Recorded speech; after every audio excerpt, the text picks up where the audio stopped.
ఎమ్మెల్యేల అనర్హత పిటిషన్పై బీఆర్ఎస్ కు తెలంగాణ హైకోర్టులో ఎదురుదెబ్బ తగిలింది. సింగిల్ బెంచ్ తీర్పును డివిజన్ బెంచ్ కొట్టేసింది. తగ్గిన సమయంలో నిర్ణయం తీసుకోవాలని స్పీకర్ కు సూచించింది. బీఆర్ఎస్ తరపున ఎమ్మెల్యేలుగా గెలిచిన కడియం శ్రీహరి, తెల్లం వెంకట్రావు, దానం నరేందర్ కాంగ్రెస్ లో చేరటంతో వారిపై అనర్హత వేటు వేయాలంటూ బీఆర్ఎస్ ఎమ్మెల్యేలు పాడి కౌశిక్ రెడ్డి, కేపీ వివేకానంద్లు పిటిషన్లు దాఖలు చేశారు. వీరితో పాటు దానం నాగేందర్ పై అనర్హత వేటు వేయాలంటూ బీజేపీ శాసనసభాపక్ష నేత ఏలేటి మహేశ్వర్ రెడ్డి మరో పిటిషన్ దాఖలు చేశారు. ఈ పిటిషన్లపై విచారించి సింగిల్ బెంచ్ ఇచ్చిన తీర్పును ఇప్పుడు డివిజన్ బెంచ్ కొట్టేసింది.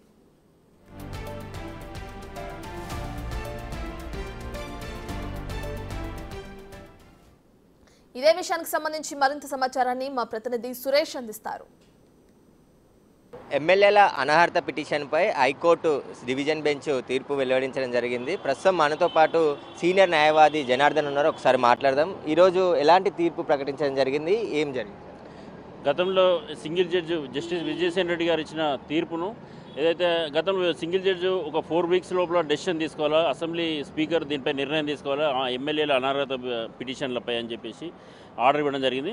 అయితే దాని తర్వాత వీళ్ళు డివిజన్ బెంచ్కి అప్పీల్ వెళ్ళడం జరిగింది. డివిజన్ బెంచ్ తీర్పుని ఈరోజు ప్రకటిస్తూ ఏదైతే 4 వారాల సమయం అనేది స్పీకర్కు విధించాల్సిన అవసరం లేదు, ఆయన ప్రీరాగేటివ్, ఆయనకు విచక్షణాధికారం ఉన్నది కాబట్టి ఆయన వీళ్ళ టెన్యూర్ అయిపోయే లోపల ఎప్పుడైనా తీసుకోవచ్చు అనే పేర్కొనడం జరిగింది.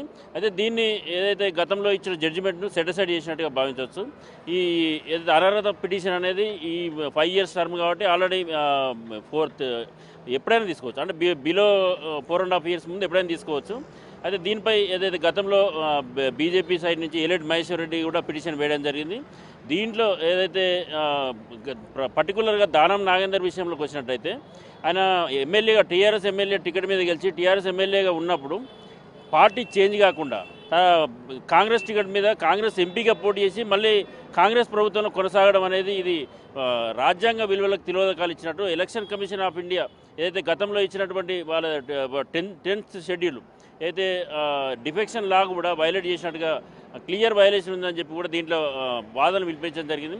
అయినప్పటికీ కూడా ఎలాంటి అనర్హత అయినప్పటికీ కూడా స్పీకర్కి విచక్షణ అధికారం ఉంటుంది కనుక అతనికి 4 వారాల సమయం అనేది ఒక ఇది కాదు, దానికి గ్యూటరాయి కాదు. ఆయన ఈ 5 సంవత్సరంలో ఎప్పుడైనా తీసుకోవచ్చు అనేది ఈరోజు ఇచ్చిన జడ్జిమెంట్ సారాంశం. దీనిపై సుప్రీంకోర్టుకు వెళ్ళే అవకాశాలు కూడా ఉన్నాయి. ఎందుకంటే ఎమ్మెల్యేల అనర్హత అనేది ఇది క్లియర్ కట్ వైలేషన్గా కనిపిస్తూ ఉన్నది. డిఫెక్షన్ లాకు ఇది గతంలో కూడా పార్టీలు మారారు. కాంగ్రెస్లో గెలిచిన వారు కావచ్చు, టీడీపీలో గెలిచిన వారు అందరూ కూడా బీఆర్ఎస్లో చేరారు. అప్పుడు కూడా స్పీకర్ నిర్ణయానికే వదిలేశారు. ఇప్పుడే కావాలని ఎందుకు ఇలా చేస్తారు? అయితే గతంలో ఏదైతే టీఆర్ఎస్ విషయంలో కూడా టీఆర్ఎస్ కంప్లీట్గా ఏదైతే ఫిరాయింపుల మీద డిపెండ్ అయ్యి చాలామంది ఎమ్మెల్యేలను వాళ్ళ పార్టీలో చేర్చుకోవడం జరిగింది. వాళ్ళ ప్రభుత్వాన్ని స్థిరపరచుకోవడానికి డిఫెక్షన్ లాలని క్లియర్గా వైలేట్ చేయడం జరిగింది. వాళ్ళు చేసింది కూడా పెద్ద తప్పు. వీళ్ళు ఏదైతే అనర్హత పిటిషన్ 3 పైన ఉన్నటువంటి అనర్హత పిటిషన్ల కంటే కూడా అది ఘోరమైన తప్పిదం. దానికి ఈరోజు టీఆర్ఎస్ ఎమ్మెల్యేలు కూడా దీన్ని ఛాలెంజ్ చేయడం జరిగింది. వాళ్ళు చేసిన తప్పు మీదనే వాళ్ళు ఛాలెంజ్ చేయడం జరిగింది. భారతీయ జనతా పార్టీ కూడా ఛాలెంజ్ చేయడం జరిగింది. అయితే ఈ డివిజన్ బెంచ్ తీర్పు అనేది ఈ 5 సంవత్సరాల లోపల వాళ్ళు ఎప్పుడైనా తీసుకునే విచక్షణాధికారం స్పీకర్కి ఉంటుందని చెప్పి ఈరోజు క్లియర్గా పేర్కొనడం జరిగింది. అంటే 10th షెడ్యూల్ ఏం చెప్తుంది సార్? 10th షెడ్యూల్ ప్రకారం కొన్ని సూచనలు కూడా చేయడం జరిగింది. 10th షెడ్యూల్ అదేవిధంగా ఎమ్మెల్యేల పార్టీ ఫిరాయింపుల నిరోధక చట్టం కూడా ఏం చెప్తుంది?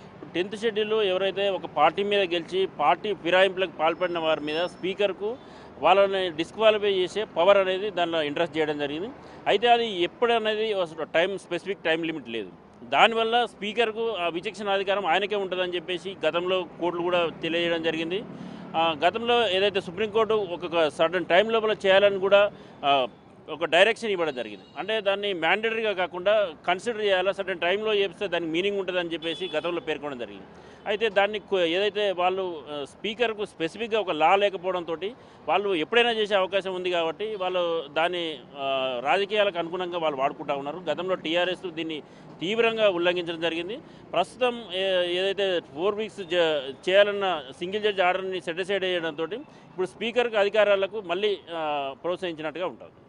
అయితే సింగిల్ బెంచ్ ఇచ్చినటువంటి తీర్పును కొట్టివేస్తూ డివిజన్ బెంచ్ చాలా కీలకమైన తీర్పు వెలువడడం జరిగింది. ఎందుకంటే స్పీకర్కు విచక్షణ రహిత అధికారం ఉంటుంది. స్పీకర్ను ఆదేశించే ఇది కూడా కోర్టుకు ఉండదు కాబట్టి స్పీకర్ నిర్ణయమే ఫైనల్ అని చెప్పేసి డివిజన్ బెంచ్ తీర్పు ఇవ్వడం జరిగింది. దీనికి సంబంధించి ఇప్పుడు 4.5 సంవత్సరాల వ్యవధి ఉంది కాబట్టి ఆ వ్యవధిలో ఎప్పుడైనా స్పీకర్ నిర్ణయం తీసుకోవచ్చు. ఆ టైం పీరియడ్ అనేది ఫిక్స్ చేయడానికి వీలు లేదు అని చెప్పేసి కూడా సింగిల్ బెంచ్ ఇచ్చినటువంటి తీర్పును డివిజన్ బెంచ్ కొట్టివేయడం జరిగింది. ఇప్పుడు స్పీకర్ నిర్ణయమే ఫైనల్ అనేది కూడా తెలుస్తుంది కాబట్టి స్పీకర్ ఎలాంటి నిర్ణయం తీసుకుంటాడు అనేది కూడా వేచి చూడాల్సిన పరిస్థితి. కెమెరామ్యాన్ సీనితో సురేష్, బిగ్ టీవీ, హైకోర్టు నుండి.